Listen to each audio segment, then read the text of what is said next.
అందరికీ నమస్కారం. ఎలా ఉన్నారు? చికాగోలో ఇక 2 రోజుల్లో ఉష్ణోగ్రతలు తగ్గిపోతాయి. వింటర్ స్టార్ట్ అయిపోతుంది. ఇంకా హరిదాస్ వేసుకున్నట్టు ఒళ్ళంతా గుడ్డలు వేసుకోవాలి. వేయడానికి అరగంట, తీయడానికి అరగంట పడుతుంది. అలా ఉంటుంది. నాకు ఒక ప్రశ్న ఉంది. ఏమిటంటే, గుణం, కులం ఏది ముఖ్యం అంటారు? అంటే మంచి అగ్రకులంలో పుట్టిన గుణం గుడిసేటిది అయితే కులం ఏం చేసుకోను? అవునంటారా కాదంటారా? సో గుణం ముఖ్యమా, కులం ముఖ్యమా అంటే నాకెందుకు గుణమే ముఖ్యం అనిపిస్తుంది. మా ఊర్లో గవండ్లపాలెం అని ఒక చిన్న సపరేట్గా ఒక ఏరియా ఉంటుంది. దాంట్లో అప్పట్లో ఒక 500 ఇళ్ళు ఉండేవి. ఇప్పుడు 1000 పైన ఉండొచ్చు. ఆ ఊర్లో అందరూ కలుసుకొని రామ మందిరం అని ఒక చిన్న గుడి కట్టుకున్నారు. రామ మందిరం దాదాపు ఒక 30 ఏళ్ల క్రితం చిన్నజీయర్ స్వామి వచ్చి ప్రతిష్ఠ చేశారు. అప్పుడు నేను కొంచెం చిన్న పిల్లవాడిని, 20 ఏళ్ళు ఉంటాయి ఇప్పుడు. అయితే ఆ ఊర్లో వాళ్ళకు ఒక పెద్ద ఉన్నారు, అంటే 3 ఉన్నారు. వాళ్ళలో ఒక అతని పేరు కొడమల చిన్న వెంకయ్య. ఎలా ఉండేవారంటే ఎప్పుడు పంచకట్టే. మేమైనా ప్యాంట్ వేసుకుంటామేమో కానీ ఆయన ఎప్పుడు పంచకట్టే. కొంచెం పాతకాలం మనిషి. జుబ్బా. ఆయన చొక్కా వేసుకోగా నేను చూడలేదు, లుంగి కట్టుకోగా నేను చూడలేదు. ఎప్పుడు తెల్లటి పంచ, తెల్లటి జుబ్బా. ఆయన భార్య పేరు మహాలక్ష్మమ్మ. పేరుకు తగ్గట్టుగానే ఆమె చేతి నిండా గాజులు, పెద్ద బొట్టు, పెద్ద ముత్తైదు అనమాట. ఎంత గొప్ప మనుషులంటే, పొలం ఉండేది వాళ్ళ ఇంటికి. ఎంతమంది వచ్చినా ప్రతిరోజు ఒక అన్నదాన సత్రం లాగా ఉండేది వాళ్ళ ఇంట్లో. ఆ గుడి మెయింటెనెన్స్ ఆయన చేసేవారు. అందరినీ సమీకరించడం, ఉత్సవాలు చేయడం. గవండ్లపాలెం అంటే వాళ్ళు కళ్ళు గీత కార్మికులు కదా, వాళ్ళకి ప్రొద్దున్నే ఆ కష్టం మర్చిపోవడానికి కళ్ళు తాగుతారు. తాగినప్పుడు ఏదో ఒక మాట అంటారు. ఎవరు ఎన్ని మాటలు అన్నా కూడా ఆయన సమీకరించుకొని వాటిని ఓర్చుకొని అరిచి, రేయ్ ఏం మాట్లాడుతున్నారా, ఓ ఇక్కడి నుంచి అవతలకని.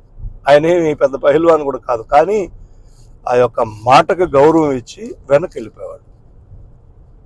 అలా ఆ ఉత్సవాలు జరిగేటివి, ఆ రామమందిర ఉత్సవాలు అంటే రికార్డుగా జరిగేవి. మా ఊర్లోనే శివాలయం ఉంది. శివాలయం తిరునాళ్ళలో వైభవంగా జరిగేది. దానికి ధీటుగా రామమందిరం తిరునాళ్ళలో కూడా జరిగేటి ఒకప్పుడు. ఇప్పుడు కూడా జరుపుతున్నారు, కానీ అంతగా లేవు. అయితే ఎప్పుడు కూడా ఎవరిని కూడా పల్లెత్తు మాట అనేవాడు కాదు. ఎవరు బ్రాహ్మణులను కానీ ఎవరినైనా సరే ఆయనకంటే చిన్నవాళ్ళని స్వతంత్రంగా ఒక మాట అనేవాడు తప్ప ఎప్పుడు ఒక మాట అనేవాడు కాదు. నాకు తెలిసి చాలా రేరుగా ఒక బూతు మాట్లాడేవాడు. మామూలుగా అయితే వాళ్ళు అంతా ఇంకా ఊరు లాంగ్వేజ్ చెప్పాలా, వినడానికి ఇంపుగా ఉంటుంది, అలా మాట్లాడుకుంటారు. కానీ ఈయన చాలా జాగ్రత్తగా మాట్లాడేవారు.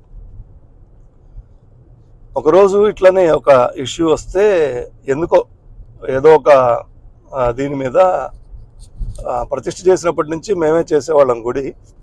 రోజు భజన చేసేవాళ్ళు. రాత్రిపూట నేను వెళ్ళి పొద్దుపోయేంత వరకు, కొత్త గుడి కదా, భజన ఎక్కువసేపు. నేను కూడా అప్పటికప్పుడు కవించుకొని ఏదో ఒకటి రాసుకొని, చిన్నపిల్లవాడిని కదా, పాటలు ఉత్సాహంగా ఉండేది, బాగా సరదాగా ఉండేది, పాడుతుండేవాడిని. ఒకరోజు ఎట్లా ప్రొద్దుపోతుంది, రోజు 11 అయిపోతుంది రాత్రిపూట.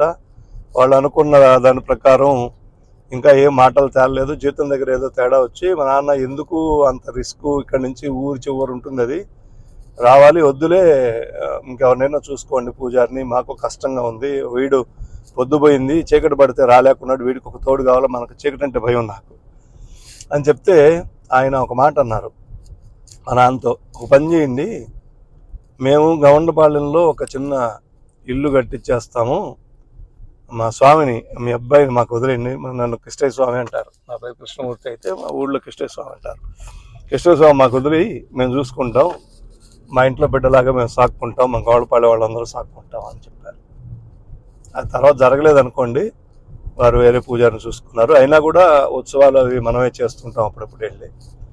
చాలా గొప్ప మనిషి, చాలా గొప్ప ఊర్లో ఇప్పుడు కూడా ఎప్పుడైనా నేను వెళితే చాలా గౌరవంగా మాట్లాడతారు. ఇంకొక విషయం ఏంటంటే అంత అంత పెద్ద ఆయన అయి ఉండి ఎప్పుడైనా అప్పుడు గుడి చేసేటప్పుడు లేదా మామూలు సమయంలో ఎప్పుడైనా చూడడానికో కలవడానికో నేను వెళ్ళినప్పుడు ఆయన మంచం మీద కూర్చో ఉంటే నేను వెళ్ళేటప్పటికి అంత పెద్ద ఆయన అయి ఉండి కూడా నన్ను గేటు దగ్గర చూడగానే లేచి నిలబడేవాడు. అంటే గౌరవం నిలబడేవాడు. నేను స్వతంత్రంగా అంటే పల్లెటూరు కదా, ఏ కులం అయినా మామ మామ అని పిలుచుకోవడం అలవాటు. మామనో తాతను ఏదో ఒకటి పిలుచుకుంటాం. అలా మాకు మీరు కూర్చోండి మామ అంటే భలేవాడు స్వామి, నువ్వు చిన్నపిల్లోడు అయినా స్వామి అని చెప్పి నేను మంచం మీద స్వతంత్రంగా కూర్చోపోతున్నా కూడా అడ్డగించి కూర్చి ఇచ్చి దాని మీద కూర్చోమనేవాడు నన్ను. అట్లాగా మహాలక్ష్మ తల్లి ఆమె వేడివేడిగా పాలు పాడి ఉండేది కదా, వేడివేడిగా పాలు మా కోసంగా సపరేట్గా గ్లాసులు కానీ అదేవిధంగా మట్టి పాత్రలు కానీ వాళ్ళ ఇంట్లో పెట్టుండేవాళ్ళు అటక మీద. మమ్మల్ని చూస్తే ఆమె శుభ్రంగా వాటిని కడిగి పాలు కాచి చాలా ప్రేమగా ఇచ్చేది. అట్లాగే నరసింహయ్య అని అన్న నరసింహయ్య, ఆమె పేరు శేషమ్మ, ఆమె కానీ